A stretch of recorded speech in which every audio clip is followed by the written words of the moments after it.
Before we forget, our past or present, we're pleased to have with us today Mr. Carl Johnson, chief of the Caldwell Band of the Chippewas, originally from Point Pelee and the north shore of Lake Erie. Welcome, Mr. Johnson. Mr. Johnson, could we start out perhaps with some personal information about your background, your birthplace, and your family? Yes, okay, fine.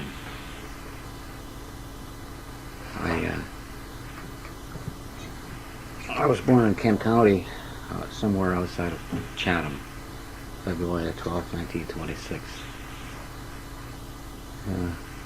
I lived on the Moravian Reserve until I was 16 years old. And from then on,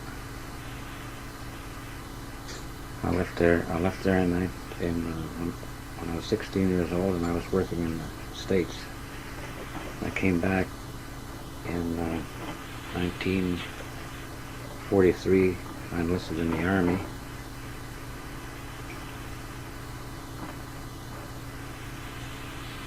And after coming out of the service in 1946, I was unable to get a job in Canada, and ended up in the United States again, in Detroit, until 1976. And I moved back to Canada, and I've been living here in Essex County ever since. I'm still employed in the States. Can you tell us a bit about your childhood on the Moravian Reserve? Well, we were very poor. I was quite happy there. I had lived with my parents, my grandparents, my aunts, my uncles, cousins, and I had a very, I look back and I think it was a very happy childhood. There was a family love and things that that you don't see today amongst living amongst people not my own race. I find it in Kent or Essex County that there are a lot of prejudiced people, more so in other areas than say Kingsville. I live in Kingsville. I find people are much friendlier in Kingsville than just 15 miles away, the town of Essex, where I lived for 4 years. Now, my son, shortly after we moved to Essex, my son, youngest son, he was riding his bicycle down this road. It's Arner town line, and a pickup truck came along, and they were yelling obscenities and racial slurs, and they just crowded him over into the ditch with his bicycle. He run his bicycle in the ditch, and he came home and told us about it. And, well, we had told him to expect such things when we moved back to Canada, but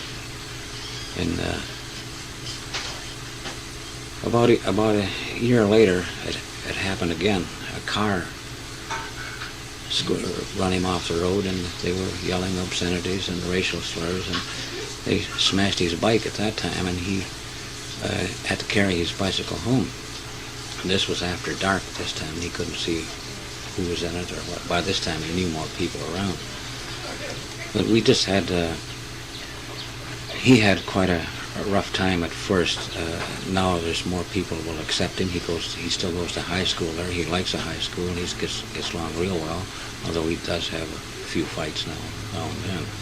But I would like to see him get an education. That's something that I didn't receive in living on this reserve, because at the time I went to school, it was government policy, I suppose, if no Indian would get an education, because they didn't have school teachers. They had preachers who would teach and preachers' wives. I can go back now, and with real hatred, I remember this one teacher, Mr. Ward. He was a preacher in the United Church. But I used to get it's brutal the way he used to beat me and strap me with his strap. Was this on the Moravian Reserve? Yes. And after he left, Mr. Ross came, and his wife taught school. Oh, she wasn't. She wasn't a school teacher either, but she was a real dedicated person. I look upon this. When I look back, if it wasn't for her, I wouldn't know anything. I wouldn't know how to read or write. I would even go so far as to say she was probably better than a qualified school teacher. She was that interested and that dedicated to teaching children. And she taught out west before she came to Maryland, Missouri. And so by the time she came there, that I was so dead against learning anything in school, against churches, preachers. I kind of reluctant to say that when I was 12 years old that I had made up my mind that when I grew up that I was going to kill that man, Mr. Ward. But I find now that I've sort of forgotten about it. I know he's not alive today. But to add to that, what I could add to that, but I really have no education, and that's why one reason why I would like to see my own children have the opportunity to go going to school. My son now is taking up, he's majoring in drafting and auto mechanics, and he's doing real well. He's doing real well. As you were growing up on the reserve, did you have develop any ambitions as to what you wanted to do with your life? No. My ambition was to, well, I don't know what I can't say, I don't really know what I want. I didn't like doing things with my hands. I like making things, which I was fairly good at. In fact, that's what I do now for a living. I repair machinery. I have no education on the subject other than what I picked up along the way. I do electrical work, I do welding, I do mechanical work, hydraulic work. I build machinery, and right now I'm self-employed. I contract my own labor. I'm not on anyone's payroll, and pay my taxes quarterly, and all the other headaches. Mr. Johnson, you said that you joined the Canadian Army in '43. Yes. What was your experience in the Army like? Well, it was something new. It was a learning experience. I can remember I had just turned 17, and a couple of weeks afterwards I came over and enlisted in the Army, and I had a little rough time getting used to living with the people, the foul language they use, which I had heard many times before, but didn't live with it. And I didn't like the idea of being pushed around by some of the NCOs and whatnot, and officers. I got into a lot of trouble in the Army. I'd often sleep on guard. I was late coming back and on my leaves and various things like that. And I made it bad for myself though, but I look back at it, I had a place to sleep, food to eat. I didn't. How long were you in the Army? From February 1943 till June 1946. Yeah, I was in Europe, and Belgium, Holland, Germany.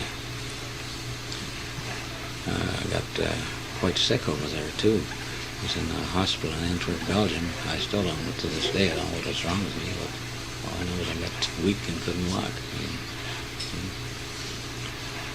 And I used to run into no prejudice in the Army too. But once you got to know you lived together, then they would accept it. But there were some people I had to fight. Someone I had to fight.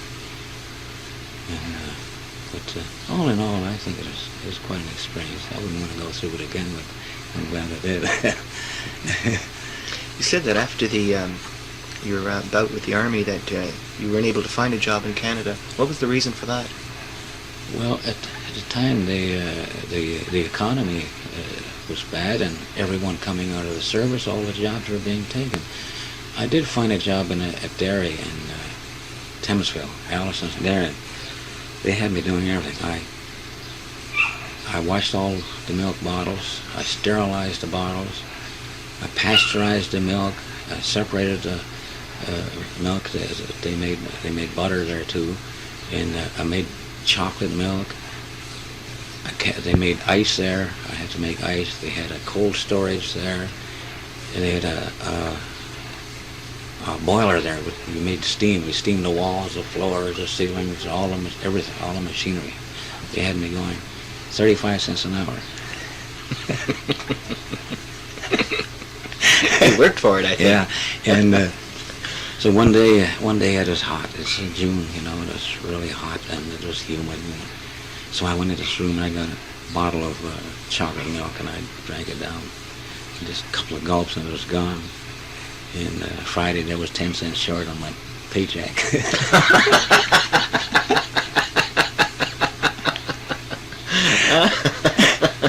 And when I found it, I had a second cousin who was working in Detroit in the steel warehouse and asked him if there was any jobs available there, and he said he'd talk to him. He said, "Come on over, we'll try it." So I went over there and I got a job for stacking steel behind a shear for $1 an hour. I thought I had it made. And of course, Allison's, they thought I was the most ungrateful person there was for a living, you know. At what point did you get married, Mr. Johnson? And I was 22 years old when I got married. And I have 4 children.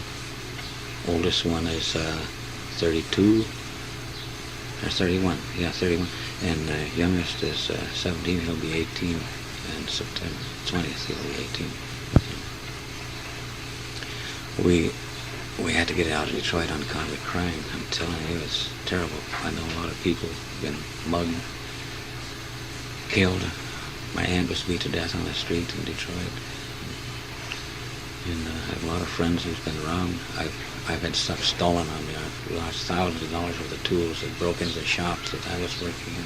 They stole my car and broke into my car a couple times after and took tools out. And so I had to get out. Even after I moved back to Canada, I had a car stolen. And had my car broken into and lost a lot of tools. And I've had to fight on the streets and in the shops. I got in some real good battles too. I know some of those young fellows thought, well, that old man can't take care of himself, but they didn't know I was. When were the fights over? How did you?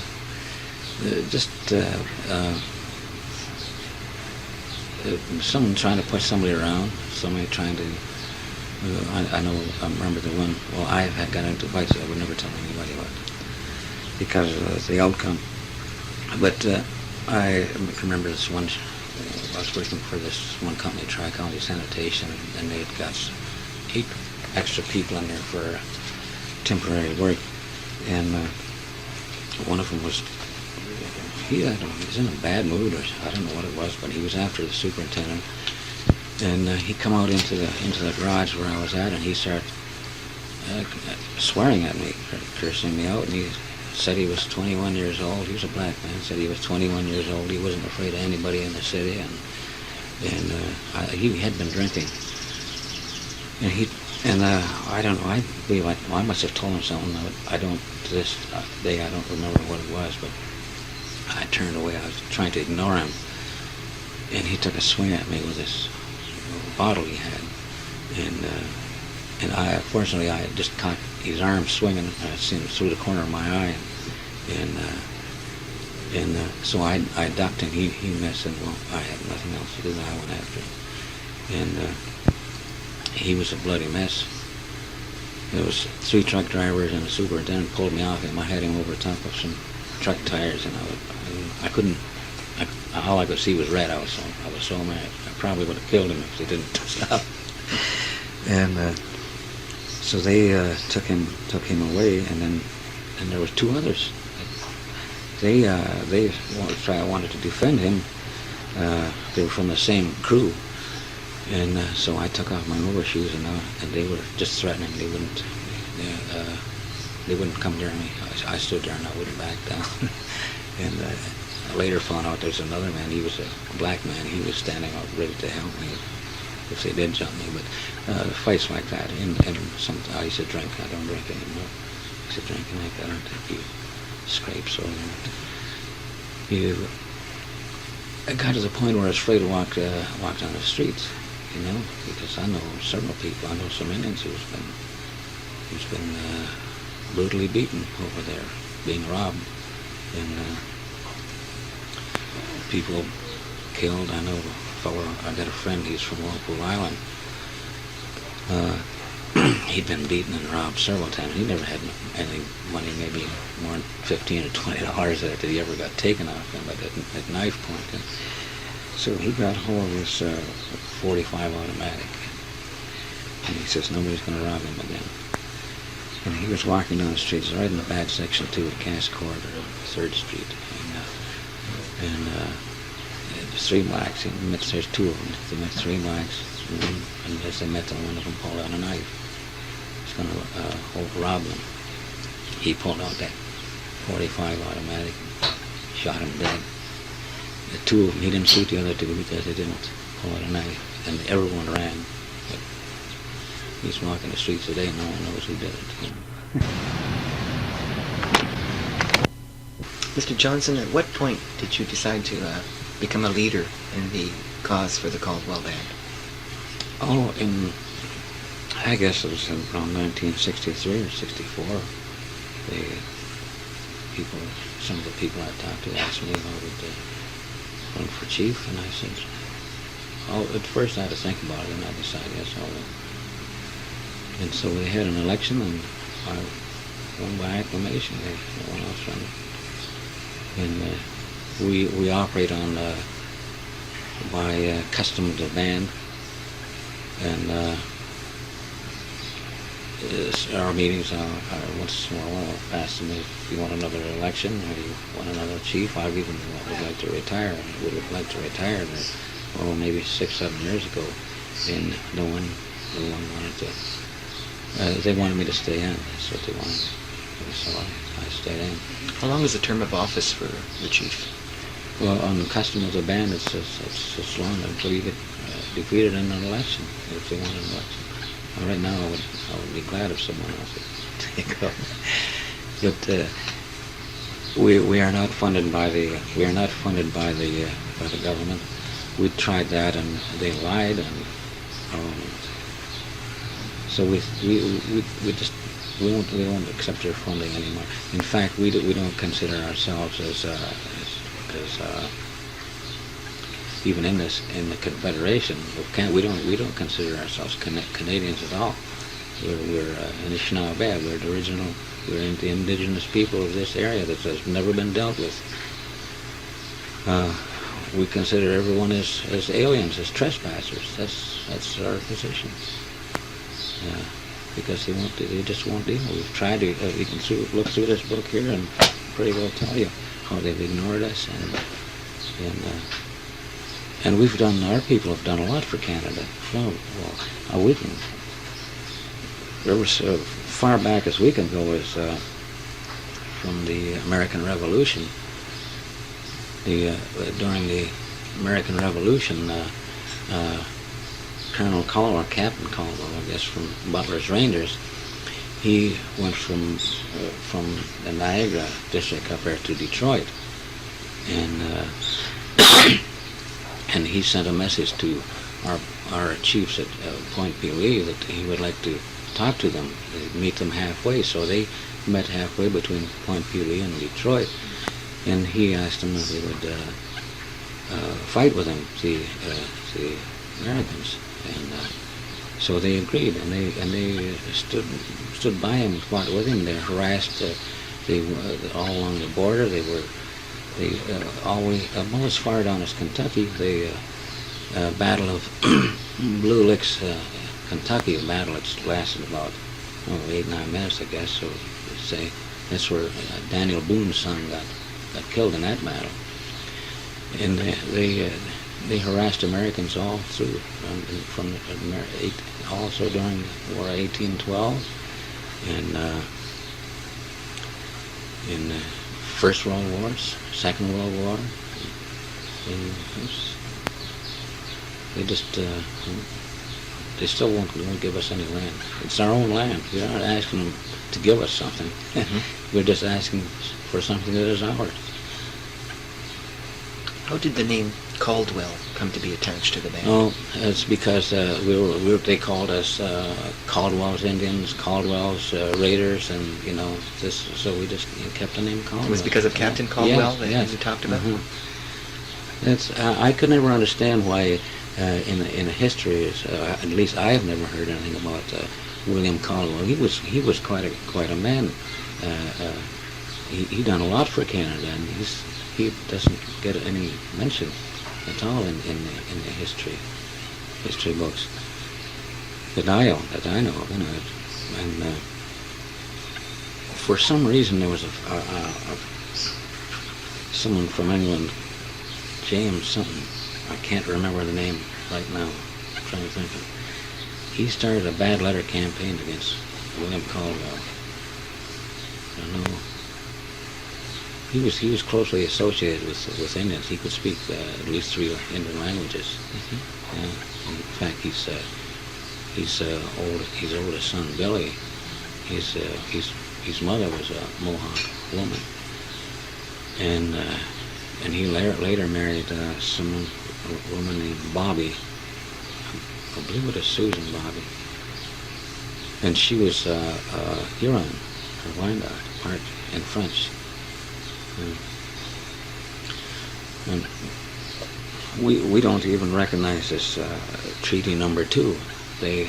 When they bought this land, they bought this land from Indians in the United States, and even the Hurons, they weren't over here. They set up a reserve for them, but they were in Brownstown.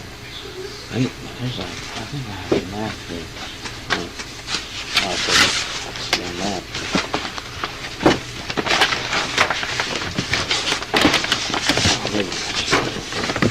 Let's see, where is Brownstown? Yeah, here's where the Hurons were here. Over here. And here's our people, Caldwell down here, see. Brownstown, that'd be sort of in the neighborhood of Boblo Island, eh? Probably across there. Yeah. Across from Amherstburg? Yeah. Yeah. Somewhere in there.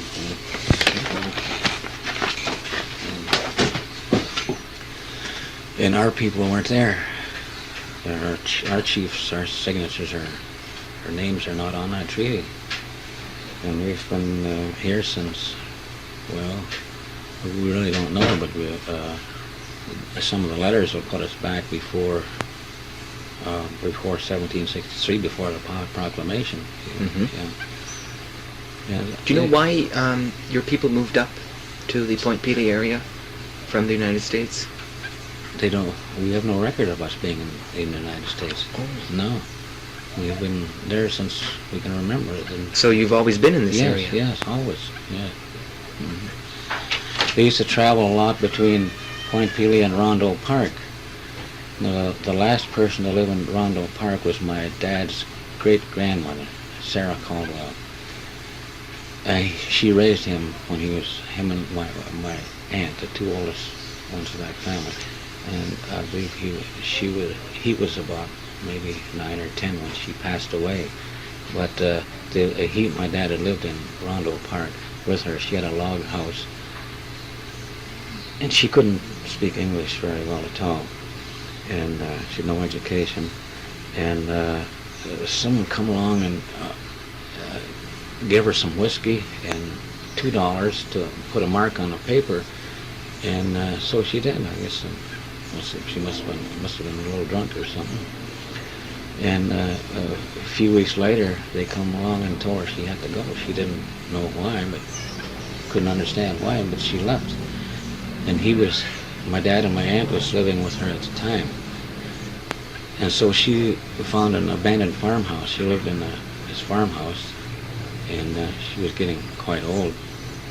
She couldn't work or nothing, but she did make baskets. She could make baskets, and she had a horse and a buggy, and they traveled around with these baskets to various farms and traded baskets for food. And my dad said that they were really good to her, some of the farmers.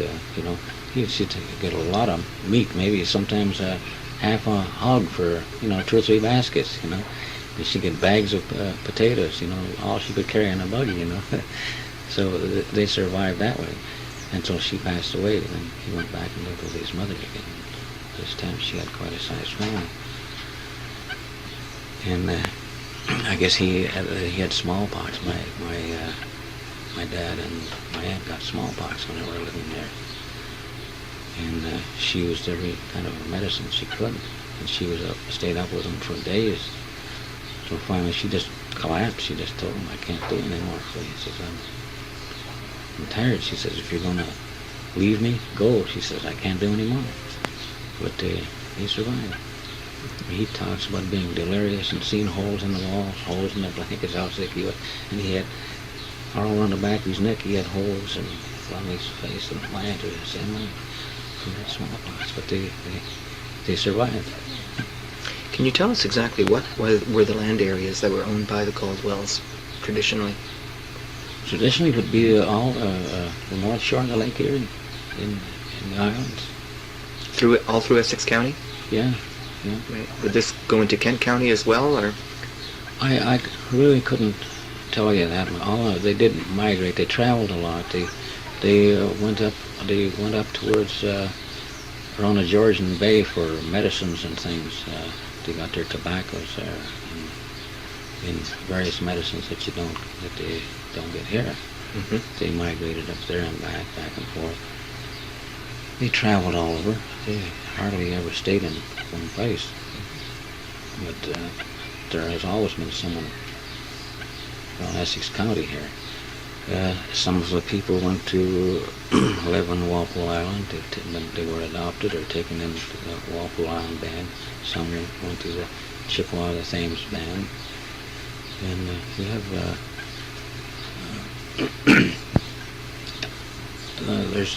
there's various intermarriages, like say myself, was Delaware, and you see I'm half Delaware. My mother is Delaware. My wife is Delaware. So they have various other tribes mixed in through marriages. Mm-hmm. Potawatomis, there's a lot of Potawatomis. And some intermarriages through other reserves. There's one family. The woman was Potawatomi, but she come from Perry Island. And it seems to me there's Mohawk too, but I don't know which ones it is. Yeah. When your people were living along the North Shore, were they chiefly a hunting tribe? Yes. Uh-huh. Hunting, yes. There's a record or a letter of Chief Caldwell going to Ironsides, who was a superintendent or an agent in Indian Affairs. And someone named Abbott was attempting to force him out of Point Pelee. And that was in the 1830s, somewhere in there. And William Caldwell stated then that his people had been there for approximately 80 years, that he knows that they had been along in Point Pelee, and they had cleared land to start planting. And they had I forget how many acres now. It did say in this letter. I have this letter. And they were clearing more land when he got into trouble with this Mr. Abbott. He was an American, and they'd had trouble right along. He used to make whiskey and sell them whiskey. And they'd had all kinds of problems with him. And he told them at that time that the government had put him in possession of the land and they had to leave.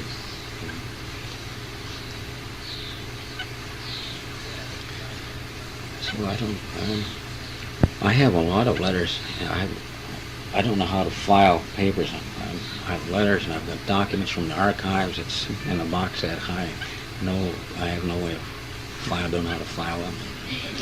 Back in 1922, when the controversy arose over an alleged invasion that was planned of Point Pelee, the newspapers reported that your people had abandoned that area some 60 years before. Is this true? And if they had left, why did they leave?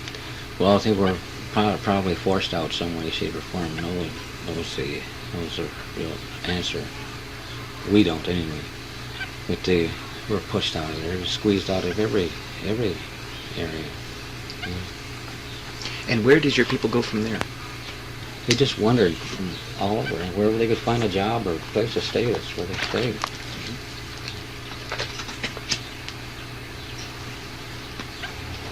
There seemed that there was a meeting grounds at Walpole Island at that time where the decision was taken to take some kind of action as regards Point Pelee.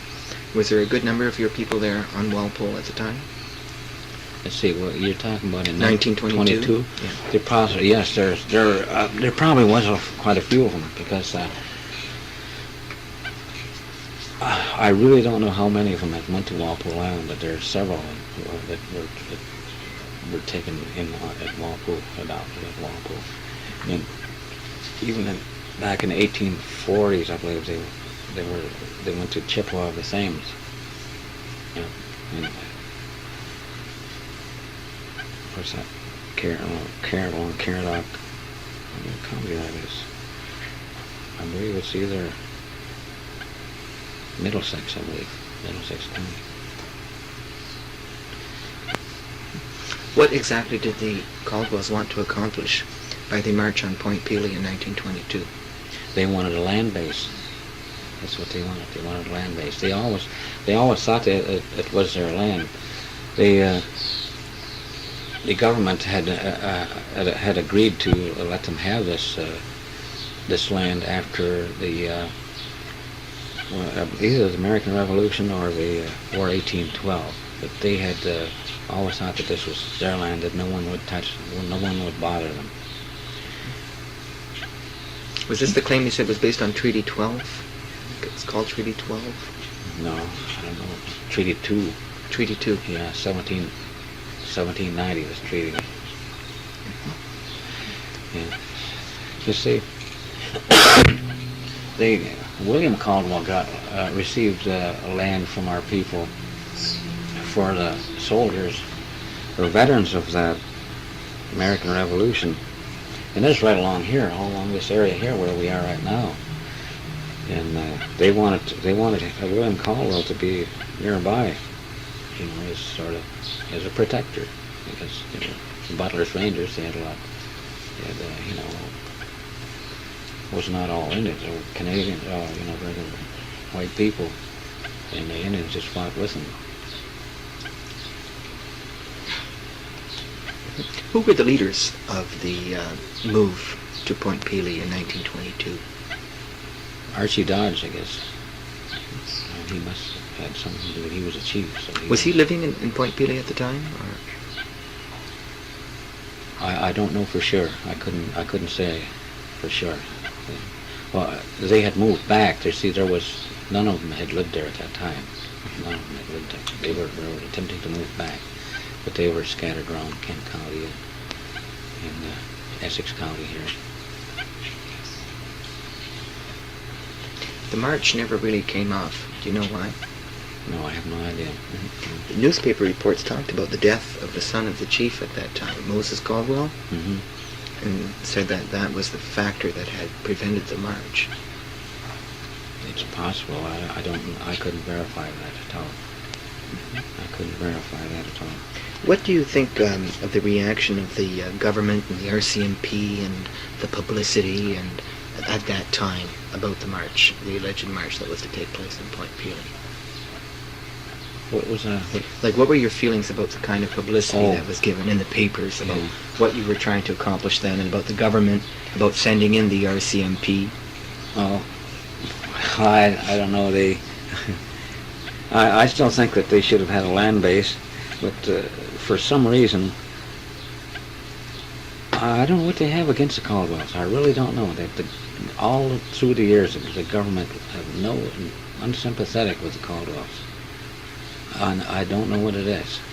I've been trying to find that out, and we have no money for research. And then I do know some people who've got some information on them, who've been into the archives, say 25, 30 years ago, before the government, before these land claims come in. You see, there are papers that were in the archives now that you can't find now, since all this land claim situations come in with all the Indians. and they have some information that you can't get in there now. See, in order to get into the archives, you have to give them information ahead of time, and so they can go and look through these papers and let you see what they want you to see. Right.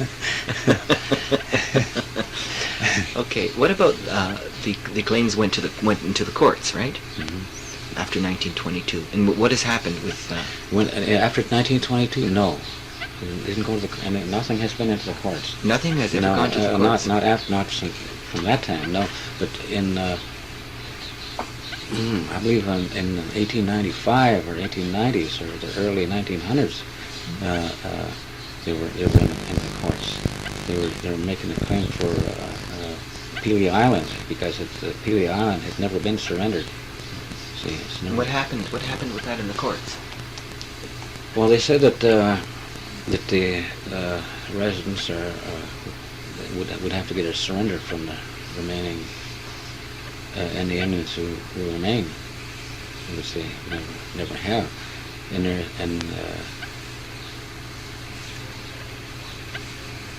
No, they got deeds for the land now. As they got them as donors or donees or whatever you want to call it. But they have. We don't recognize that as their deeds either. As far as we're concerned, that island has never been surrendered.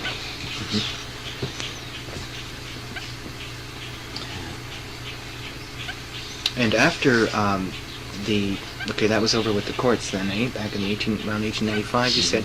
After that, whom did you approach about your land claims? Well, we've been talking to people in the Department of Indian Affairs. We went to as far as we talked to the minister. Chan was the minister at the time, and just get the same old put off. Well, we're going to look into it, and they talk. They're real nice. Yeah, they take you to dinner, and we're going to look into it, and they forget about it. And then the last person we talked to was Lasso. He was assistant deputy minister, and we got about the same response from him. And they're going to look into it, and nothing more happens. What did you think of Chrétien as Minister of Indian Affairs? Well, really, I don't think much of any of them because they're not going to do anything for us. I find all through my life, my experience has that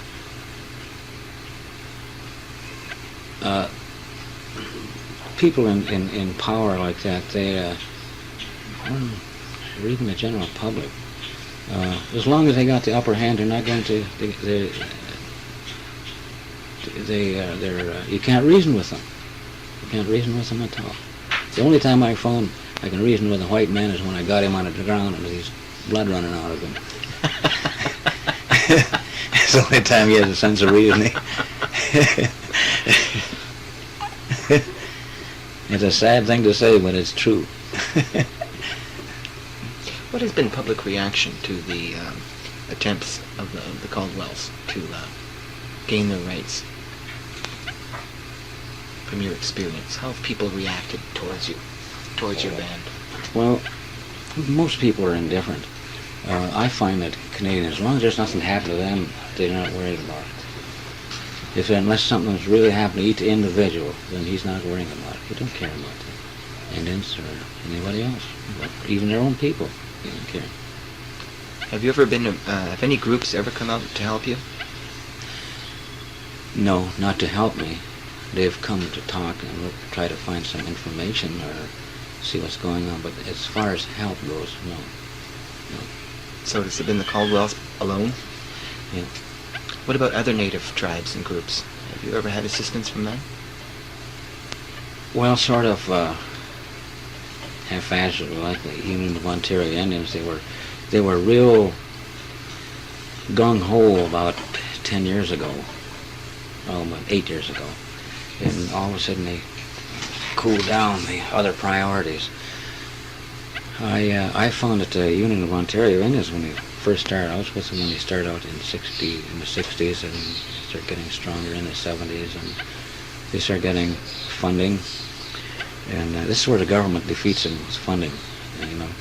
they get all set up, and all of a sudden, when they're fighting, working, doing work for Indians, and then bingo, there's no funds, and and there's nothing being done. And the next year comes along, and you get little bits and dabs here and there, but when they start getting real effective, then there's no more money. Then there's their 1969 white paper policy.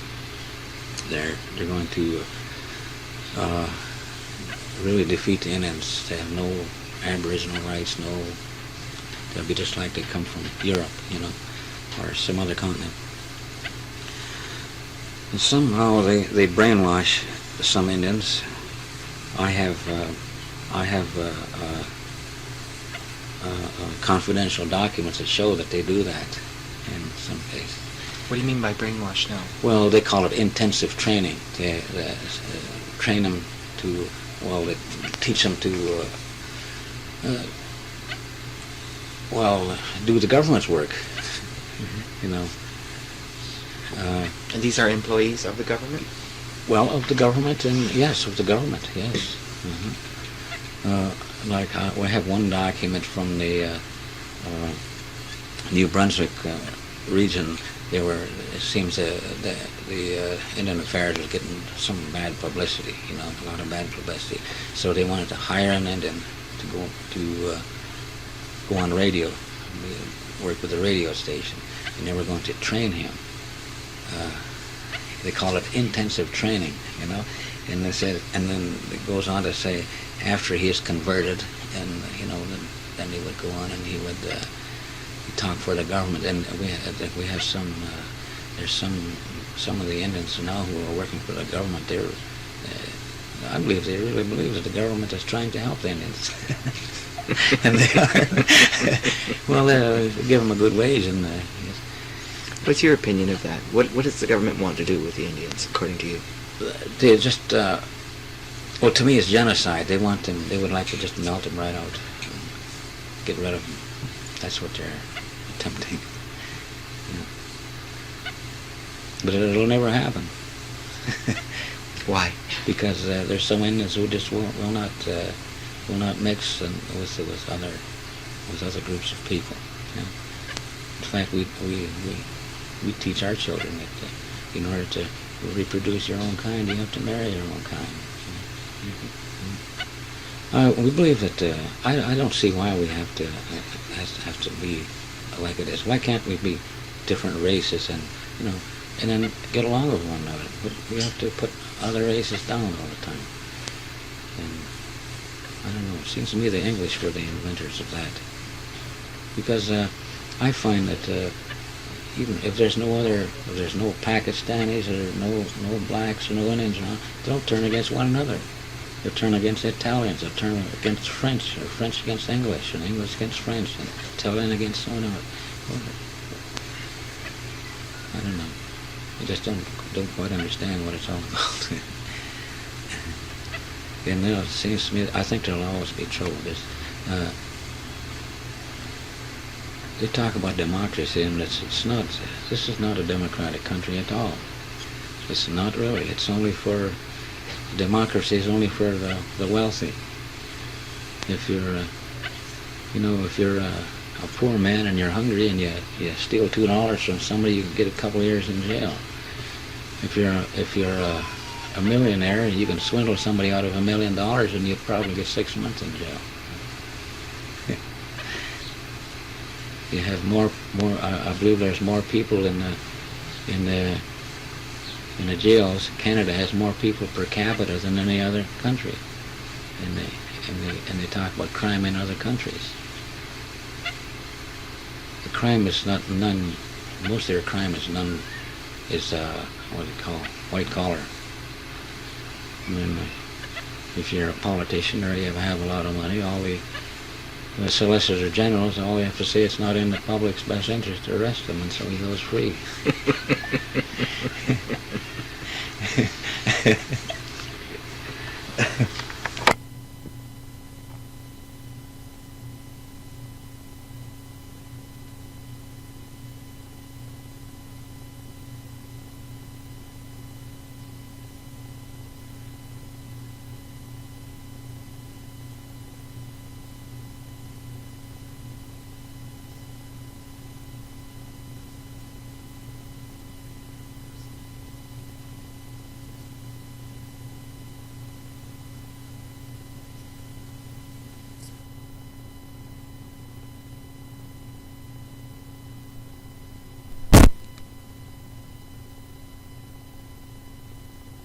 See again in Essex County that brought the name of Caldwell again into the headlines.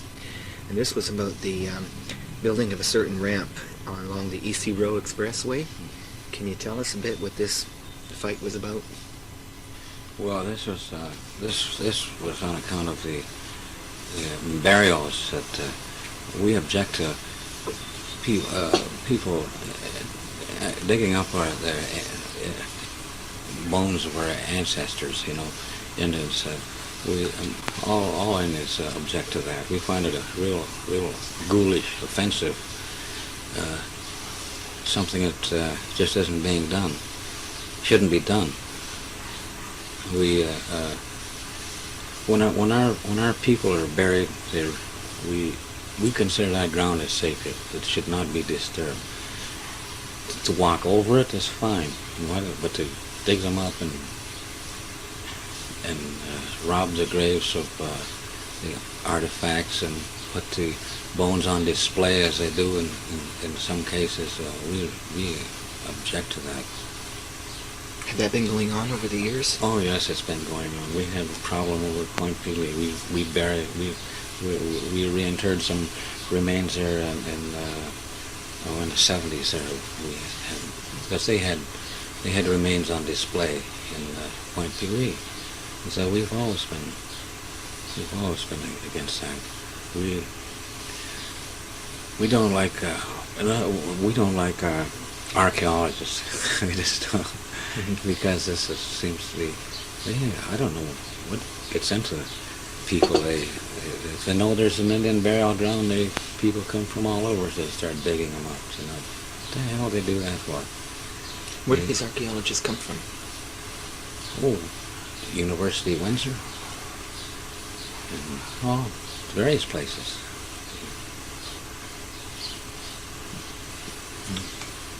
When were you first aware of the problem with the EC Row Expressway? Were you informed of their intentions? How did you find out about what was going on? We had someone called us. I don't remember. There were other Indians involved before we found out, and they asked us to go in to support them. And of course, the City of Windsor, his name Gord Harding, he talked to us, and he wanted to get our permission to excavate any remains that might be there. Of course, we wouldn't give it. We suggested they take another route, which they could have done. They wouldn't do it. They went ahead, and there was another case of wasted time. There was no sense trying to talk to them. Did they actually excavate all the remains in the burial ground?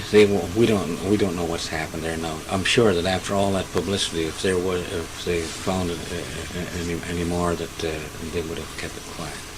That they wouldn't say anything about it. I'm positive of that they wouldn't. We don't know if they found any more or not. We just don't know.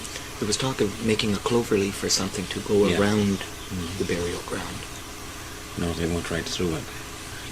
This we were asking to miss it. They could have missed it without. What happened to the remains that were there? As far as we know, they're in Ottawa. I believe that's where they are. What are they doing there? What did they do with them? I really don't know. When you were trying to prevent this, what action did you take? Well, we didn't do too much. We tried to talk to them, but they weren't prepared to. They wanted to talk to us, but all they wanted to do was get our permission. They weren't prepared to compromise on anything. They didn't. They just went ahead with their original plans. There was nothing. They wouldn't do anything. And Mr. Harding at the time was making statements about how how inflexible the Indians were. He didn't realize how inflexible the Indians were. He had no intention himself of compromising or doing any different than they had originally planned. You had the backing of other native groups. Oh yes, yes. Oh, we had people down from Walpole Island, Sarnia Reserve, Kettle Point Reserve, Raven Reserve, Oneida Reserve, Munsey's, Caradoc, and the Chippewa, the things. We had a meeting in City Hall, but it didn't make any difference. We've had even the Department of Indian Affairs from the London district. We had 2 or 3 of their people there, and but nothing happened. Did the federal government consider that dispute strictly a local matter, or did they make any input themselves? They won't do anything. They had the authority to step in and stop it, but they wouldn't do it. Did you appeal to them? Yes, we tried to talk to them, and they would. There was no sense of talking to the Department of Indian Affairs or anything like that. How do you feel about something like that? When you see something like that happening, what's your own personal reaction? Well, my own personal reaction is it only proves that they have no respect for Indians at all, original people. They're the indigenous people of these lands. That's just about what it is. But it makes for further justification of any real problems or anything that we may do in the future. It justifies what we may have to do eventually. We have right now we're looking at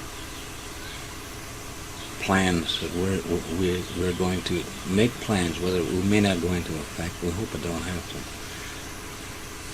But we're making plans where we will remove people of this country. We have some very good plans. Right now, of course, a lot of people will be arrested, maybe hanged, shot, whatever. But we have to go ahead anyhow. We have to prove that we are somebody. We are people who want to live just like other people. We don't want to have to do like we are now. We can't get jobs and don't have too much money. Like, take a look at this house, needs a lot of fixing. I'm stopped now, but on account of no money. I can't get a job in Canada. I was told at Manpower that no one in Canada would hire me. And I don't know.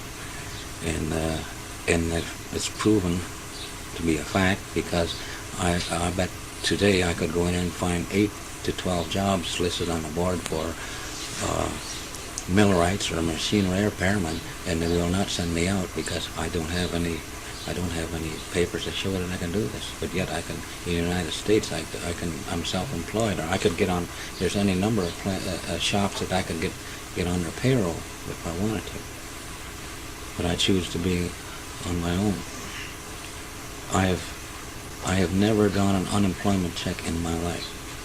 I have never had any public assistance of any kind. Although I probably could have used it a number of times. I have never went to anyone, and I have no intentions of going to anyone. I will not go to the Department of Indian Affairs anymore.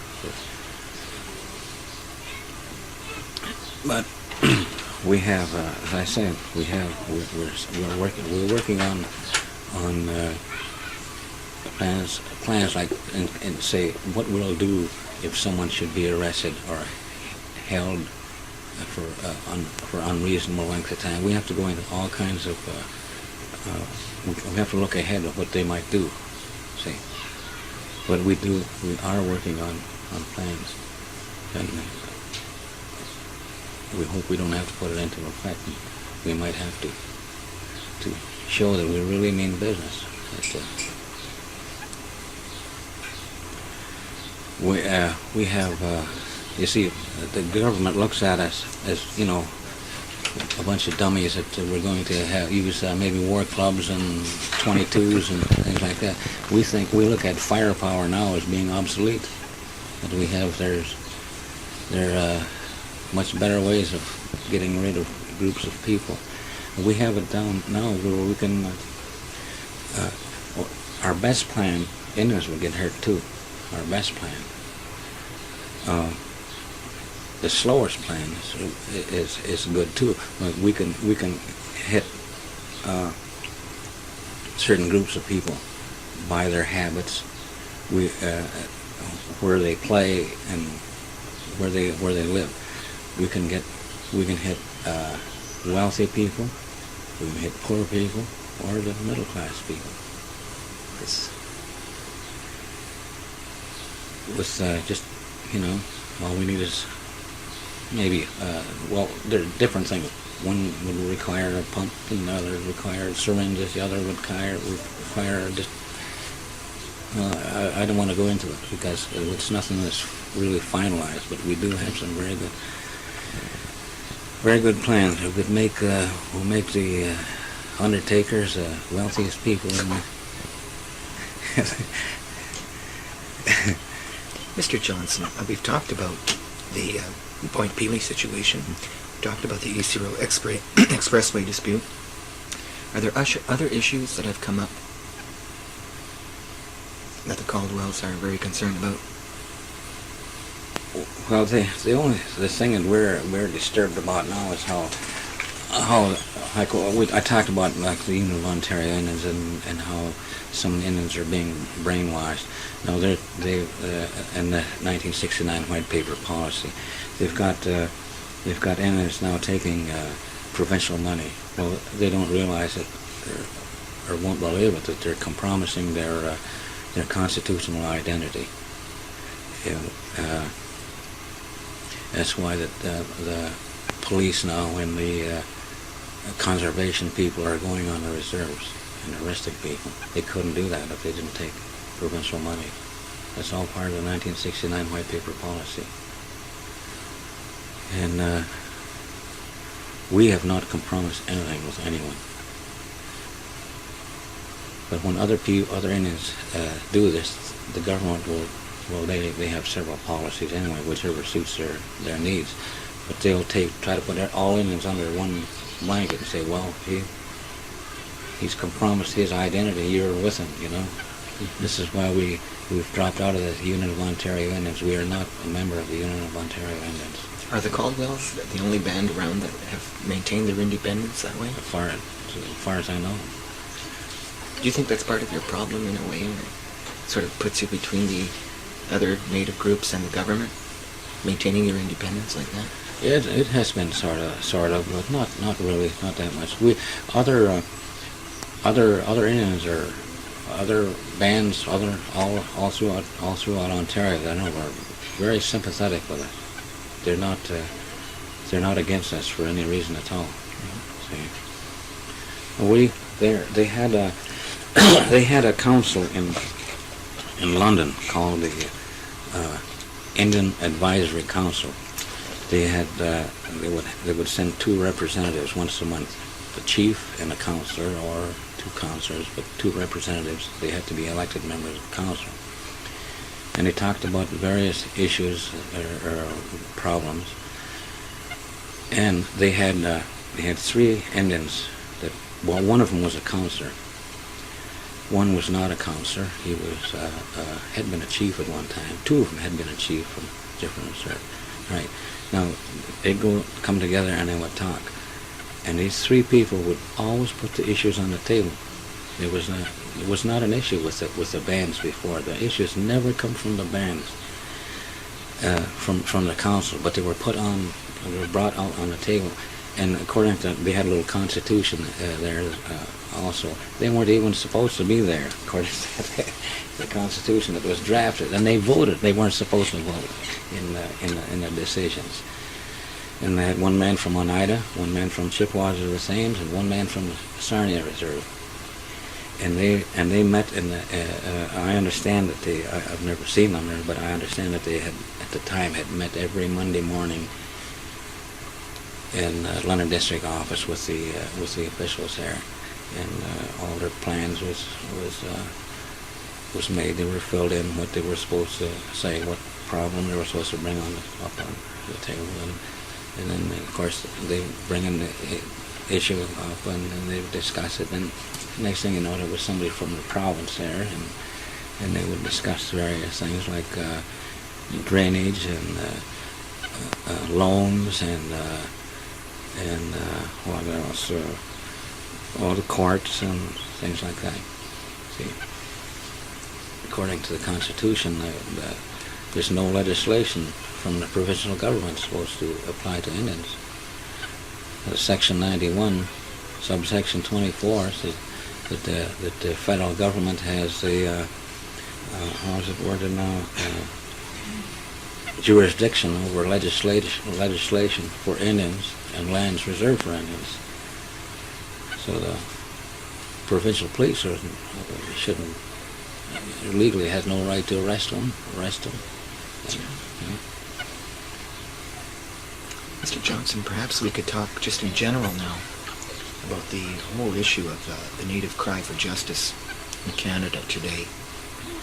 Can you tell me, sort of in broad terms, what are the major grievances of Native people today in Canada?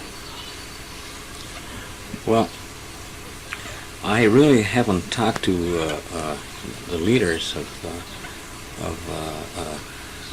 the Indian groups. I don't use the word native because that's provincial. That's white paper policy. Oh, sorry about that. But the only I only know just what you know, what you read in the papers, and sometimes you can't. Yeah, their accuracy is questionable, and but I know that they're still pressing the 1969 white paper policy. Although the Minister of Indian Affairs have stated that the white paper policy is dead, that is a lie. It's just about all been implemented now. It's the 1969 white paper policy. It's just to get them deeper into it.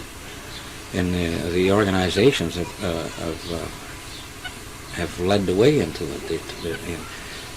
So it's economic development, education, and various things like that. And that's why they have a lot of money to operate now today. Whereas before, when they were really working for Indians, they were running out of money. And when they started pushing government policy, then there was lots of money. See, now I know there's one thing they talk about. They're talking about Indian government. They're talking about Indian education. How is that worded now? Indian control of Indian education. But the government gives them the guidelines to go. They fund them and gives them the guidelines. They are no more in control of their education than they are of the federal government. They're only training them to do to themselves what the government has been doing to them all along. And sooner or later, there's going to be a real problem. Look at the Restigouche reserves. They don't want to hunt there or fish there. See. What's the situation on the reserves today? How do the Indians feel about them? What are the problems there? I really can't say because I really don't know. I know I've talked to some individuals.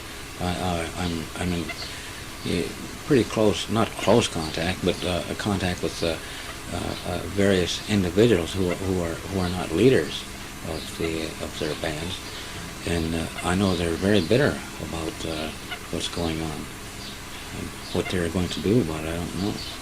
What plans they have, but I do know that our plans that we don't have to do anything. We have individuals from other reserves that are just raring to go. And I know there's a lot of non-status Indians that are more bitter than the people who are on reserve about their treatment and what's happening. See, a non-status Indian, the government's taken all his rights away from him. He's only Indian now for the purpose of discrimination. He's I'll show you. There's a case now. Oh, my son was looking for a job, and another person from our band was looking for a job, and he wanted to get a job at Point Pelee, and he called me and asked me if I had any influence over Dave McCackern. And I said, no, I have no influence over Dave McCackern. I said, if you want a job, you just have to get it the best way you know how, if there's any jobs available. And so meanwhile, our son was looking. He's out of school for the summer. So my wife called Dave McCackern. I believe it was Dave she talked to. Maybe it wasn't, but there was someone from the Point Pelee. And we found out that there was one job available. It's for some high official. You have to have a pretty good education, I guess. But anyhow, they didn't think any status Indian could. Their attitude was probably no status Indian could take care of. But it was only available for non-Indians or status Indians. There's no jobs available for non-status Indians. See what I mean? If you're a non-status Indian, you're even worse off. If you're not, you couldn't apply for it. No matter how much education you had, if you're a non-status Indian, your application wouldn't be taken or considered. What's your opinion, Mr. Johnson, of the reserves today? How do you feel about them? I think I know if we had a reserve, I know it would be a refuge to get away from things that we just don't understand. I don't know how they're like the reserves, like their housing. No, they've got pretty good deals on housing, as far as I'm concerned. We don't qualify for anything like that. We qualify for off-reserve housing, but they give us a Jim Crow treatment if we try to get it. I know there's a fellow in Remington he's a Micmac. He got I think he received $8,000 through this $8,000 or $10,000 through the off-reserve housing, and I know a fellow in Windsor. He got $8,000. Now he's from up north someplace, Golden Lake, I believe, or somewhere. And on a $60,000 home, he received it's a loan, really. It's a loan, but it's written off at 10% a year if you keep your payments up and you improve the place, keep your place up. We think it's a good deal. I tried for that when I went to the Department of Indian Affairs, and they're happy, really congenial as hell, Give me the forms and everything, fill them out and I send them in. And a couple of months went by, and wrote them a letter, called, asked them, what's happening? And they said, oh, you got to have something else, Okay. Nothing else happens. And just keep on going like that. So I could see through what they're doing. Meanwhile, the house is sold to somebody else, and so I thought, the hell with this. So I just went to the States and borrowed some money from there, because I got friends over there, people I work for, and they'll do just about anything for me. This one I borrowed money from, if I went over there today and I said, hey John, I need $10,000, he'd give it to me right then, because he knows that I'll pay him back, or I'll do a service for him. Is it the desire of the Caldwells to have your own reserve yes. down in this area? Oh, yes, yeah. And where should this be located? What should make it up? Well, we're hoping for Point Pelee, or anywhere along North Shore of Lake Erie. This is our home ground, our original land. And that's just what we're hoping for. How do you feel about your land? The land, I look at it now, and I know there's it's the land around here is worth a lot of money, and people are making a lot of money on it, and I think this area has some of the most greediest people in the world. Essex County, as I can go up to Kent County and up there, and these fruit stands and vegetable stands up there, their product is costs less than it does around here. I know this year's strawberries we picked our own for was it 55 or 60 cents? 60 cents a quart, and further on up it's 39 cents a quart, and some places 3 quarts for $1. So that's quite typical of the price of the vegetables and fruit that they sell. And that's why I say we have the greediest people in the world right here in Essex County. Mr. Johnson, what should the federal government do in general to give justice to the Indian peoples in Canada? It's, Big question. yes, I've never thought of it. I know there's a lot that they could do. For one thing, they should recognize their rights. They shouldn't be trying to get rid of Indians. They shouldn't. I don't see that as the right thing to do. It's not a.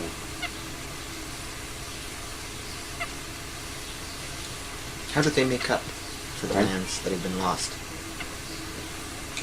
Lost? Well, I think that for one thing, Indians are a different kind of people. We think different, and I think that Indians would be far better off if they could make their own decisions, not have guidelines say that you have to do it this way and you have to do it that way.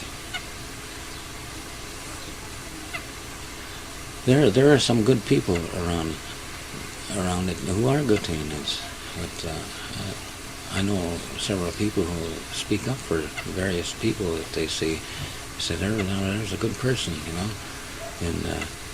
but they'll find other people say don't trust him, That's the way it goes. Mr. Johnson, what are your feelings and thoughts about the future? Are you optimistic? I'm always optimistic, and I'm always disappointed too. But I know one thing for certain, that we will never stop pressing our claim or stop bugging the government, and that we have probably a final solution, whether it's a solution or not. We think they will have to act. They won't be able to ignore us anymore. Once we put our plan into action, they will not be able to ignore us. What about Carl Johnson? What's your future? My future? Yourself. Live till I die, that's all. Do you plan to continue as chief? I plan to, yes, I'd like to continue. Right now, I would continue as chief. Unless it was the wish of the people that someone else would be chief, then they're welcome to it. I would let someone else take over, and I would support them. That's the way I feel. What would be your advice to a new man taking over as chief? My advice to a new man taking over as chief. Well, my advice, I would have to tell him first. You got to learn a few things. It took me a long time to learn, because I'm not, like I said, I have no education. To learn the proclamation, what's in the proclamation, what's in the Constitution, and what all makes up the Constitution, and learn find out what the policies are, what is law and what is not law. Policy is not the law, for one thing. It's only an attitude. But you have to learn just what that government is before you start dealing with it, because you're lost. You can lose. They'll trick you every time. See, in their society, particularly the government, they seems to be, if you're an accomplished liar and thief, and that's an asset.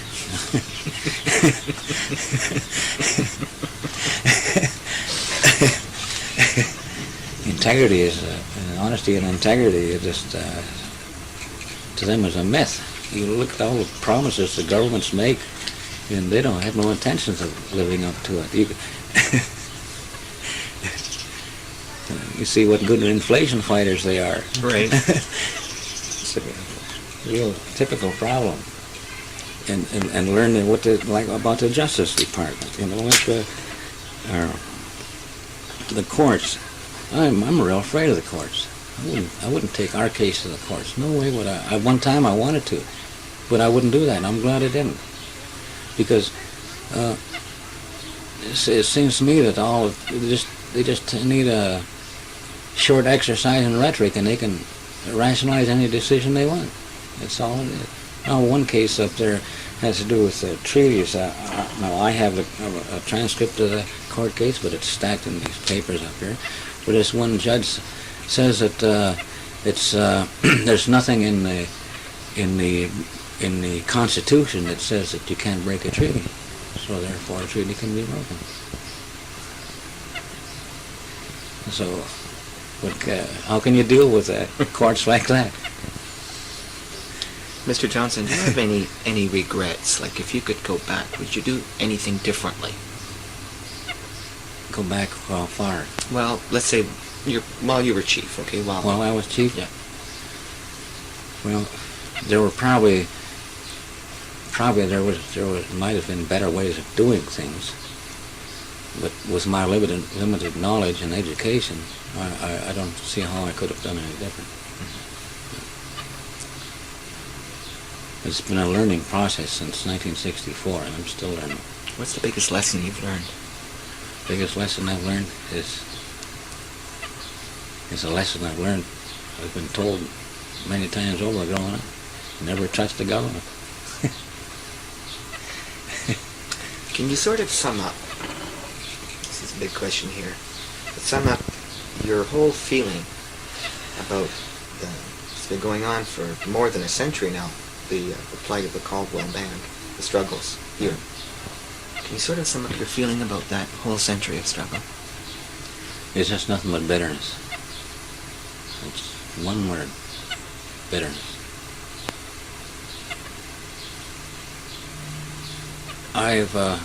Only the thing was, before I was chief, I could live a normal life, but after being chief, I have to constantly learning and thinking about, well, what's the government going to do next? I can listen to the news and hear about them, hear politicians, their speeches and all that. I can just about guess what they're going to do, what lie they're going to perpetrate next. That's one thing I've learned. But as far as our plan, like I said, we have. I've told different people what we intend to do, not fully. I've told you a little bit. I won't give you all the details. I won't give anyone all the details. But we have. There's going to be trouble. There's going to be real trouble if the government doesn't listen to us. I hope it doesn't come to be, but if it has to be, then we have to do it. I've learned to hate. One thing that I've really learned to do, and I fight it. I try not to. I try my damnedest not to, but I find myself getting into almost paranoid. I probably could use a psychiatrist, you know. But we have other members who are the same way, other inmates who feel the same way.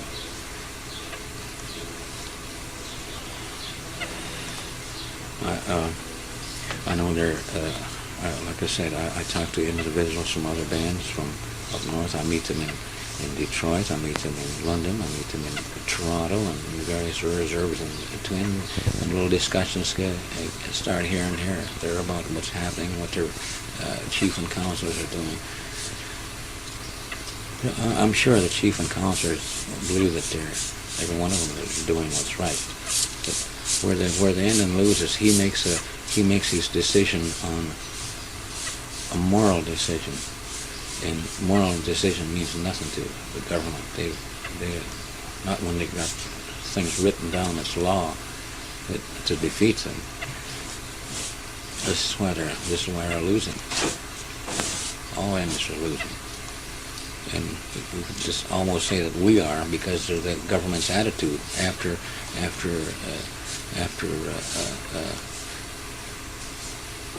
robbing them a little bit of their identities, constitutional identities, that they think, well, we have to go along with them. But we don't. We're not going to. Mr. Johnson, will the Caldwells come back together and live together as a band? Yes. Oh, yes. Yes. There are some that I haven't seen for years. There's some I haven't seen since 1940s. And we're bitter about Archie Dodge. That's the last, they approved this land. They were going to give them this reserve. This is of course, I know we didn't talk about it, but they'd looked at St. Anne's Island and Walpole Island and Point Pelee. They surveyed that. And I remember Point Pelee, to buy the land from the people who are living there, their lands, it was $11,000, which was, I think it was 11, maybe so, yeah, which was too much money. They couldn't. When was this? That was in around the late 1800s, yeah. And so they wouldn't do that. Walpole, they didn't want us there. And the land that they were looking at was all swamp and underwater anyway, so we weren't too enthusiastic about that. And then finally they sent a delegation to the edge of Moraviantown there. And from some of the papers we looked at, they were enthusiastic about that. They wanted to look at the land, and some of them already knew what the land was. They said that's sand and with clay underneath, and as I was reading those papers, I thought they must have done like I did, dug some skunks out there years ago. I hunt skunks around there, and that's what the land is like. And they were going to buy these two farms at first, and buy a little more until they got them all settled in there. And this one man was Joe Bateman and Bill Davison. I knew both of them. I knew the lands. I knew exactly what they were talking about in there. They sent a delegation up there, and they looked the land over, and they approved it. But right after that, no one knows what happened. Archie Dodge vanished mysteriously, and he's never been heard of since. That was in the early 30s. He's never been seen. Well, the people were sort of scared then. They figured, well, if the government is done, they're done away with him. So they didn't. They were afraid to do anything until I come along. And that's why I said, I'm not afraid. They can hang me, they can shoot me, they can do what they want. I'm just going to speak the truth as I see it. Mr. Johnson, you're back on the North Shore now, here in Kingsville, in your homeland. Right. How does it feel? Feels good. I like going to Point Pelee. I don't go in there too often. I go in there, and somehow it seems like I can feel the spirits of my ancestors. You know, I look at the lands. I can sit on the beach. I can sit under the trees, and it feels good. It feels good to be there. Yeah. But I know that other people claim the place,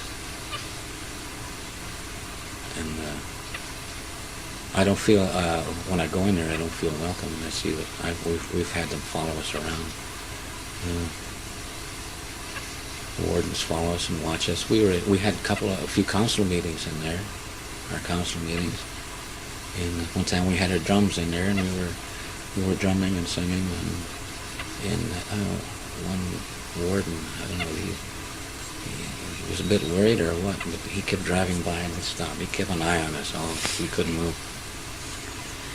But this one time, though, when I was we wanted to get our case in the court.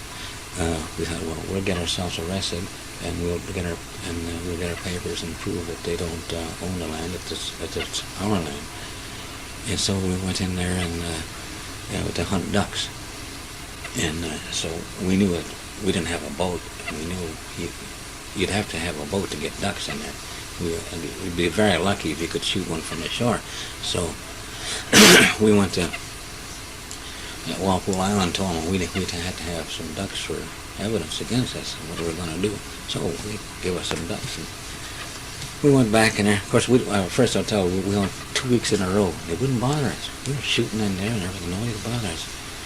And so finally we went to the newspaper, and we told them we're going hunting in there. Hunt ducks. So there was some publicity on it, and they had to nab us, see? And we had the ducks, and So they grabbed this Ike Peters, and he said, "What do you got there?" He said, "Got some ducks." Warden looked at him, picked them up. He says, "How long you had them?"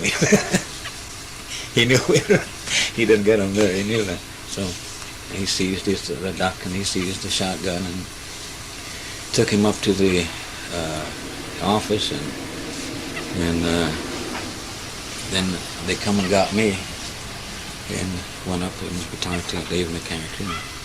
He says, "What are you trying to do?" Well, I told him, I said, "We want to get arrested," I said, "and we're going to, when we're in court, I said, we're going to prove that you're trespassers on our land, that this is our land." And he just, he was real nice about it. I think Dave was a pretty nice fellow. And he says, "Well," he says, "the government's in possession of it. We have to take possession. It belongs to the government." Then, he says, as what word did he use? As was it good faith or whatever? But anyhow, he issued us free hunting permits. As we conclude our interview, Mr. Johnson, do you have any parting words or comments? No. Nothing like a bad thing. Unless you got some questions, I have more questions. I think we've covered it. Yeah. Thank you, Mr. Johnson. Okay, thank you. You're welcome.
Policy, then there's lots of money.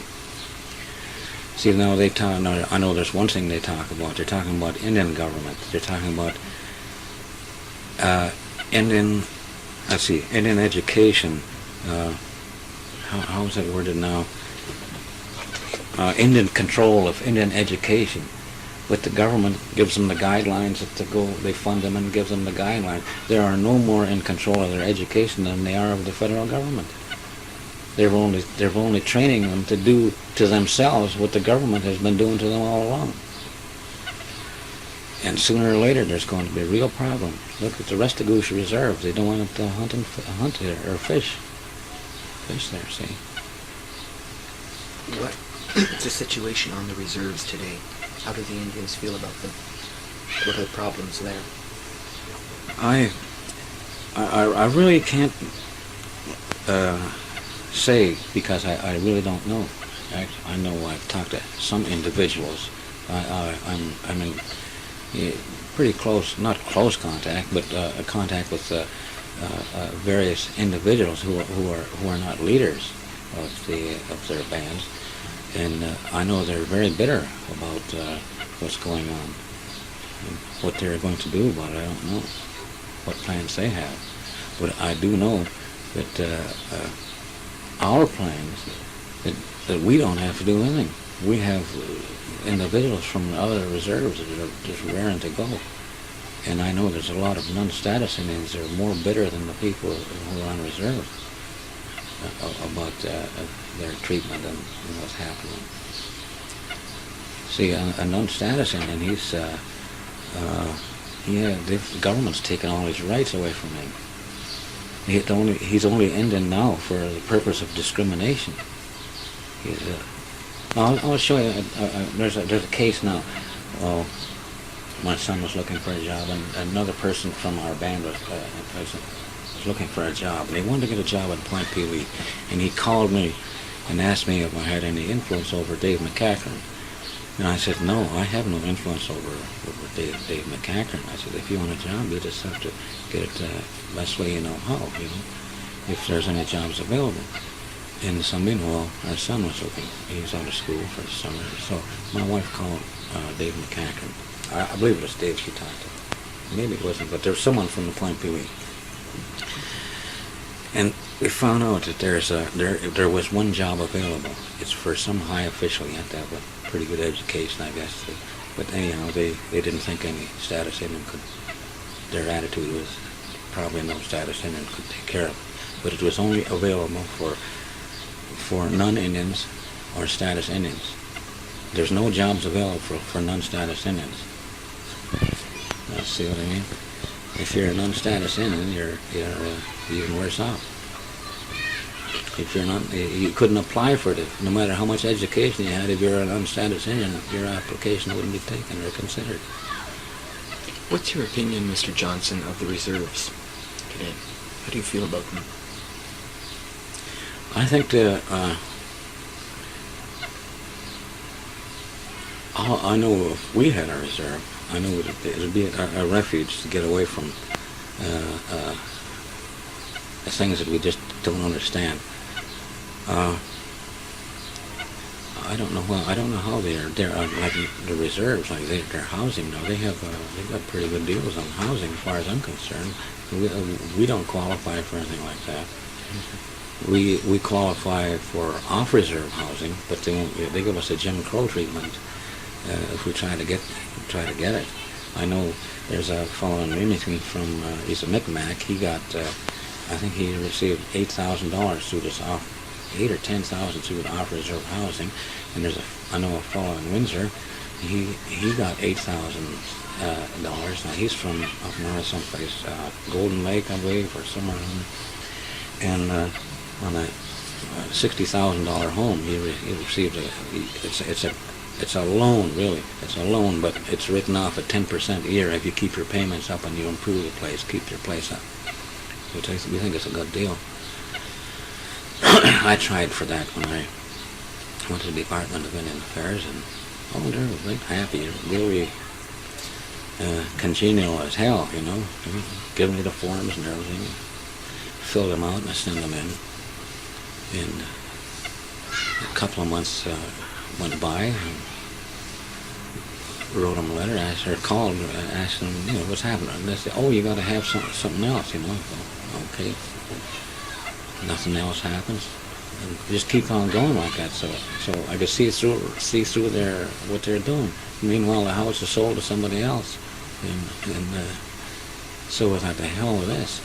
So I just went into the States and borrowed some money from there, because I got friends over there, people I work for, and they'll do just about anything for me. This fellow I borrowed money from, if I went over there today and I said, hey John, I need $10,000, he'd give it to me right then, because he knows that I'll pay him back, or I'll do a service for him. Is it the desire of the Caldwells to have their own reserve yes. down in this area? Yes, yeah. And where should this be located? What should make it up? Well, we had hopeful for Point Pelee, or anything along North Shore Lake area. This is our home ground, our original land. And this is what we're hoping for. How do you feel about your land? The land, I look at it now, and I know there's it's the land around here is worth a lot of money, and people are making a lot of money on it, and I think this area has some of the most greediest people in the world. Essex County, as I can go up to Kent County and up there in these fruit stands and vegetable stands up there, their product is costs less than it does around here. I know this year's strawberries we picked our own for was it 55 or 60 cents? 60 cents a quart, and further on up it's 39 cents a quart, and some places 3 quarts for $1. So that's quite typical of the price of the vegetables and fruit that they sell. And that's why I say we have the greediest people in the world right here in Essex County. Mr. Johnson, what should the federal government do in general to give justice to the Indian peoples in Canada?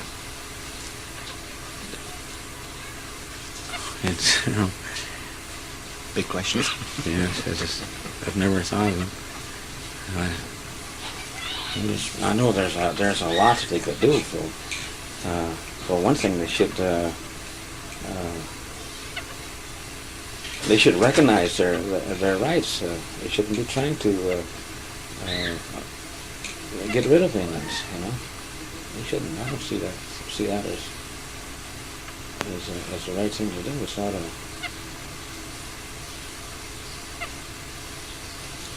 How do they make up for the lands that have been lost?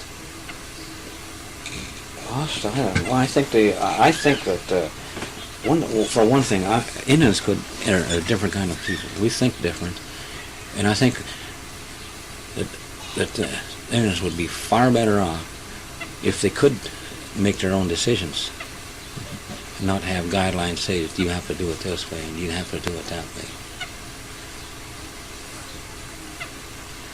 There are some good people around it who are good to Indians, but I know several people who speak up for various people that they see.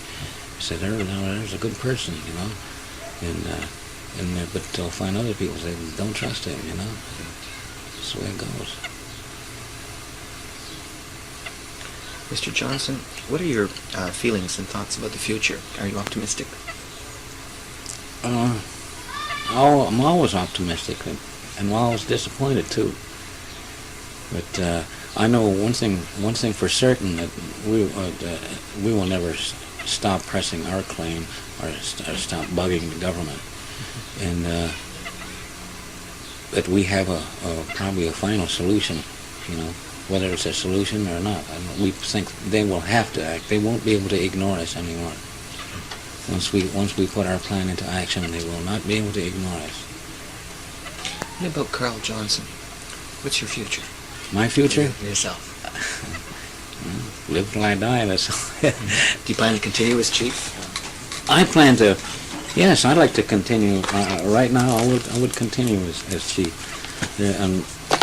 Unless it was the wish of the people that someone else would be chief, then they're welcome to it. I would let someone else take over, and I would support them. That's the way I feel. What would be your advice to a new man taking over as chief? My advice to a new man taking over as chief. Well, my advice, I would have to tell him first. You got to learn a few things. It took me a long time to learn, because I'm not, like I said, I have no education. To learn the proclamation, what's in the proclamation, what's in the Constitution, and what all makes up the Constitution, and learn find out what the policies are, what is law and what is not law.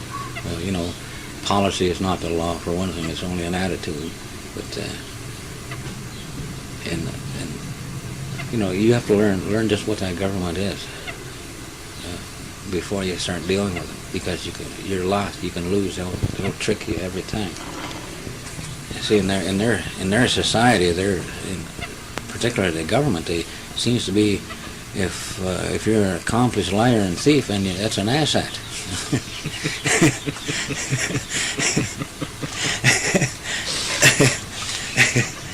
Integrity is honesty and integrity is just to them is a myth.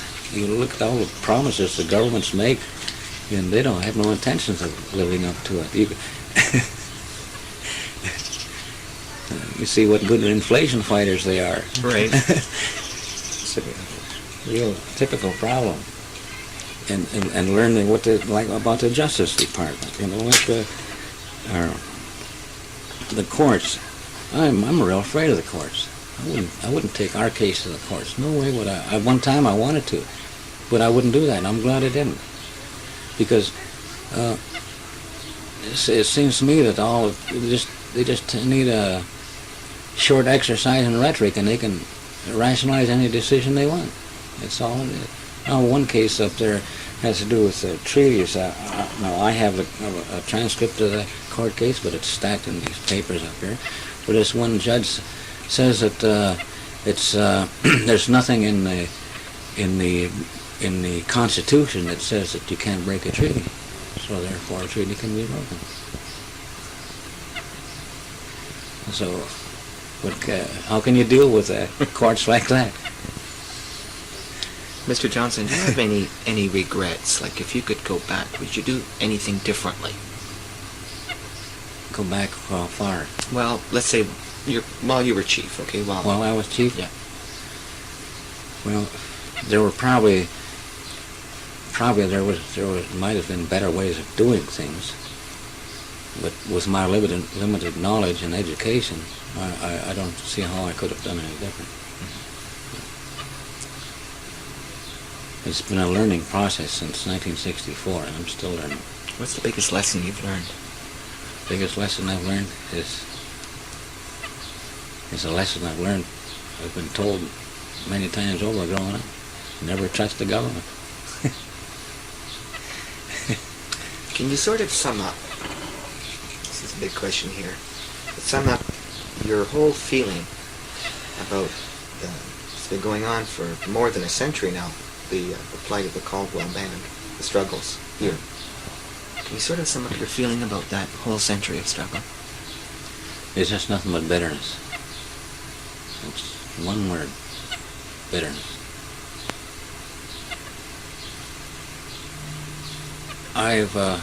Only the thing was, before I was chief, I could live a normal life, but after being chief, I have to constantly learning and thinking about, well, what's the government going to do next?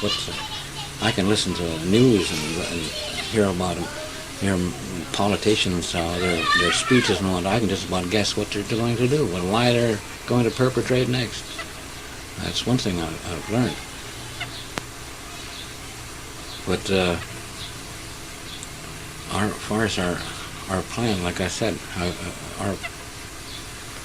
we have.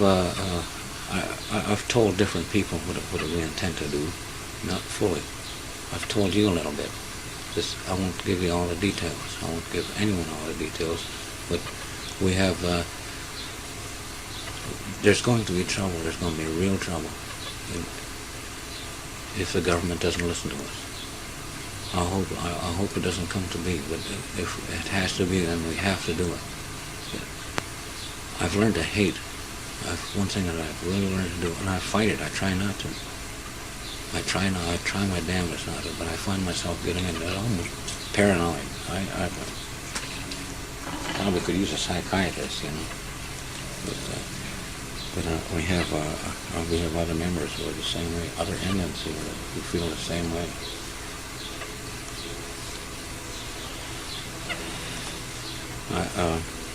I know there.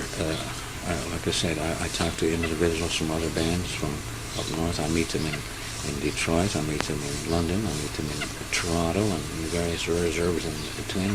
And little discussions start here and there about what's happening, what their chief and councilors are doing. I'm sure the chief and councilors believe that every one of them is doing what's right. But where the Indian loses, he makes his decision on a moral decision, and moral decision means nothing to the government. They not when they got things written down as law to defeat them. This is why they're losing.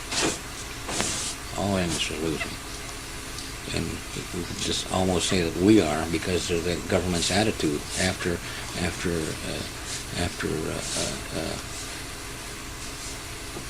robbing them a little bit of their identities, constitutional identities, they think, well, we have to go along with them. But we don't. We're not going to. Mr. Johnson, will the Caldwells come back together and live together as a band? Yes. Oh, yes.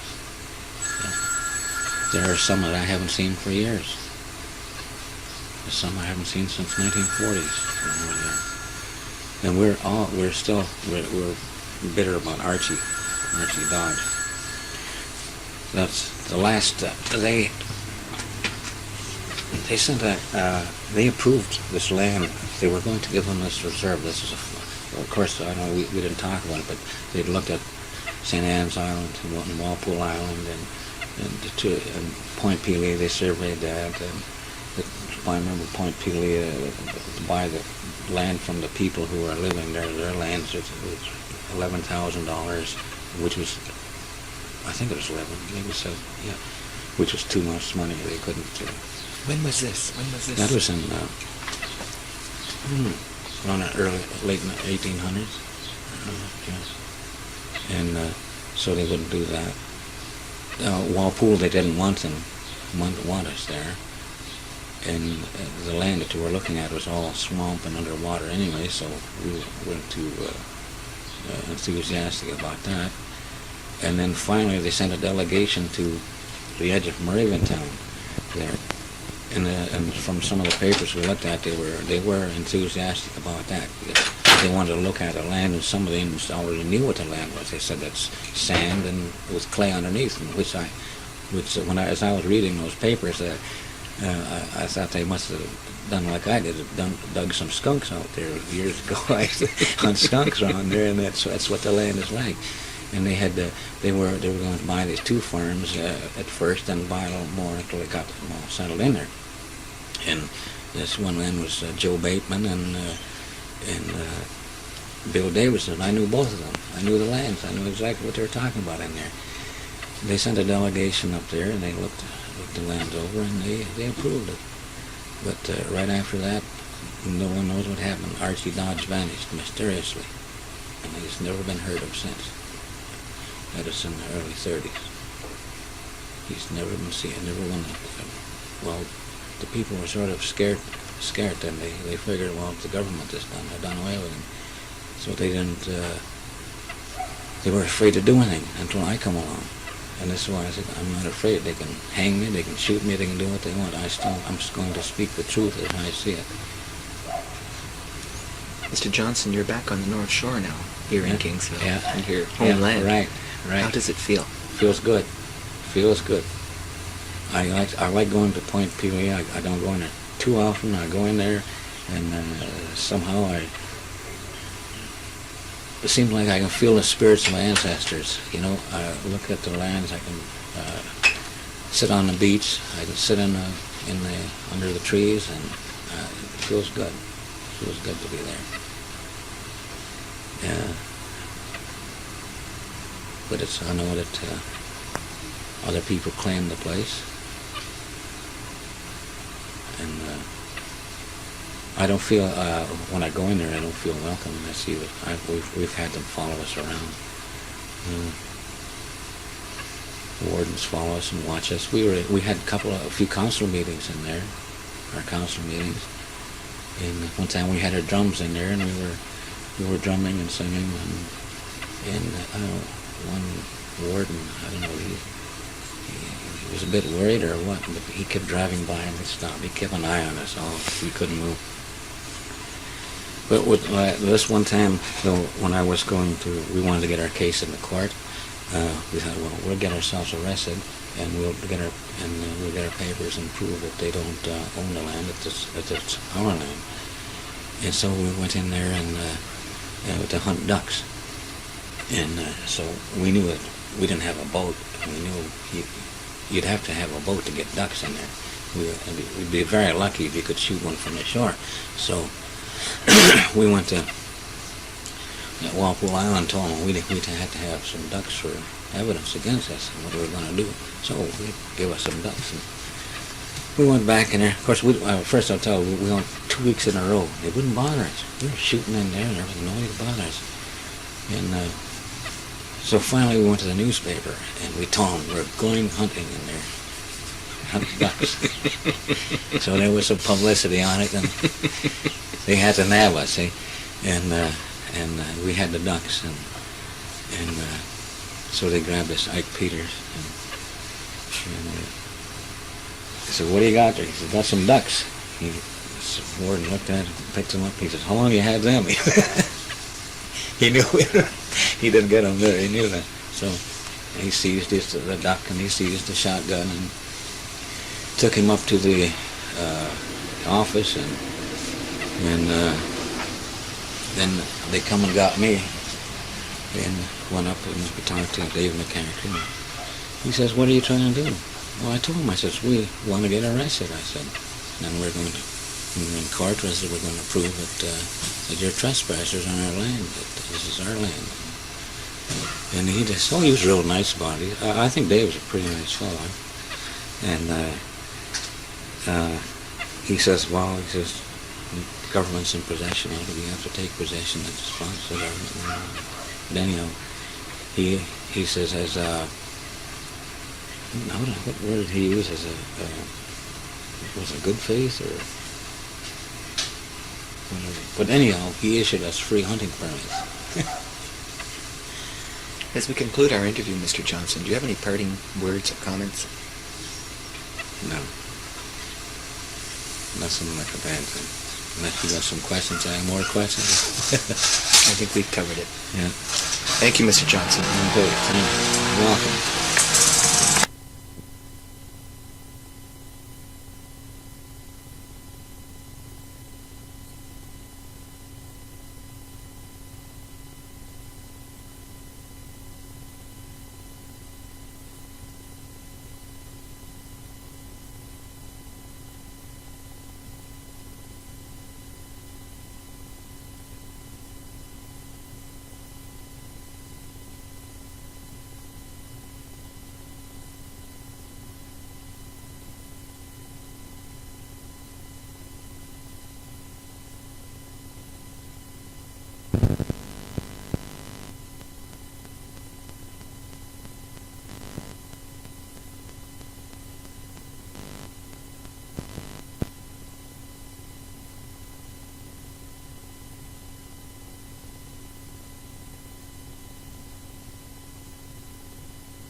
I remember Point Pelee, to buy the land from the people who are living there. Their lands was $11,000, which was, I think it was 11, maybe 7, yeah, which was too much money. They couldn't. When was this? That was in around the late 1800s, yeah. And so they wouldn't do that. Walpole, they didn't want us there. And the land that we were looking at was all swamp and underwater anyway, so we weren't too enthusiastic about that. And then finally they sent a delegation to the edge of Moraviantown there.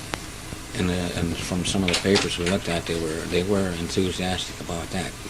They wanted to look at the land, and some of them already knew what the land was. They said that's sand and with clay underneath, and as I was reading those papers, I thought they must have done like I did, dug some skunks out there years ago. I hunt skunks around there, and that's what the land is like. And they were going to buy these 2 farms at first, and buy a little more until they got them all settled in there. And this one man was Joe Bateman and Bill Davison. I knew both of them. I knew the lands. I knew exactly what they were talking about in there. They sent a delegation up there, and they looked the land over, and they approved it. But right after that, no one knows what happened. Archie Dodge vanished mysteriously, and he's never been heard of since. That is in the early 30s. He's never been seen. Never won. Well, the people were sort of scared, and they figured, well, the government is done. They're done away with him. So they didn't. They were afraid to do anything until I come along. And that's why I said, I'm not afraid. They can hang me, they can shoot me, they can do what they want. I'm just going to speak the truth as I see it. Mr. Johnson, you're back on the North Shore now, here in Kingsville, in your homeland. Right. How does it feel? Feels good. I like going to Point Pelee. I don't go in there too often. I go in there, and somehow it seems like I can feel the spirits of my ancestors. You know, I look at the lands. I can sit on the beach. I can sit under the trees, and it feels good. It feels good to be there. Yeah. But I know that other people claim the place, and I don't feel, when I go in there, I don't feel welcome, and I see that we've had them follow us around. wardens follow us and watch us. We had a few council meetings in there, our council meetings. And one time we had our drums in there, and we were drumming and singing. And one warden, I don't know, he was a bit worried or what, but he kept driving by and stopped. He kept an eye on us all. We couldn't move. But this one time, though, when I was we wanted to get our case in the court. We thought, well, we'll get ourselves arrested, and we'll get our papers and prove that they don't own the land, that it's our land. And so we went in there and to hunt ducks. And so we knew that we didn't have a boat. We knew you'd have to have a boat to get ducks in there. We'd be very lucky if you could shoot one from the shore. So we went to Walpole Island, told them we'd have to have some ducks for evidence against us and what we were going to do. So they gave us some ducks. And we went back in there. Of course, first I'll tell you, we went 2 weeks in a row. They wouldn't bother us. We were shooting in there and there was nobody to bother us. And so finally we went to the newspaper and we told them we're going hunting in there. Hunt ducks. So there was some publicity on it, and they had to nab us, see? And we had the ducks, and so they grabbed us, Ike Peters, and they said, "What do you got there?" He said, "Got some ducks." The warden looked at him, picked them up. He said, "How long you had them?" He knew he didn't get them there. He knew that. So he seized the duck, and he seized the shotgun, and took him up to the office, and then they come and got me, and went up and we talked to Dave McCarthy. He says, "What are you trying to do?" Well, I told him, I says, "We want to get arrested," I said. And then we're in court, we're going to prove that you're trespassers on our land, that this is our land. And he was real nice about it. I think Dave was a pretty nice fellow. And he says, the government's in possession of it. We have to take possession. It belongs to the government. Then, he says, as I don't know what word he used, as was it good faith or whatever. But anyhow, he issued us free hunting permits. As we conclude our interview, Mr. Johnson, do you have any parting words or comments? No. Nothing like a bad thing. Unless you got some questions, any more questions? I think we've covered it. Yeah. Thank you, Mr. Johnson. Okay. You're welcome.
We want to get arrested, I said. Then we're in court, we're going to prove that you're trespassers on our land, that this is our land. And he was real nice about it. I think Dave was a pretty nice fellow. And he says, the government's in possession of it. We have to take possession. It belongs to the government. Then, he says, as I don't know what word he used, as was it good faith or whatever. But anyhow, he issued us free hunting permits. As we conclude our interview, Mr. Johnson, do you have any parting words or comments? No. Nothing like a bad thing. Unless you got some questions, any more questions? I think we've covered it. Yeah. Thank you, Mr. Johnson. Okay. You're welcome.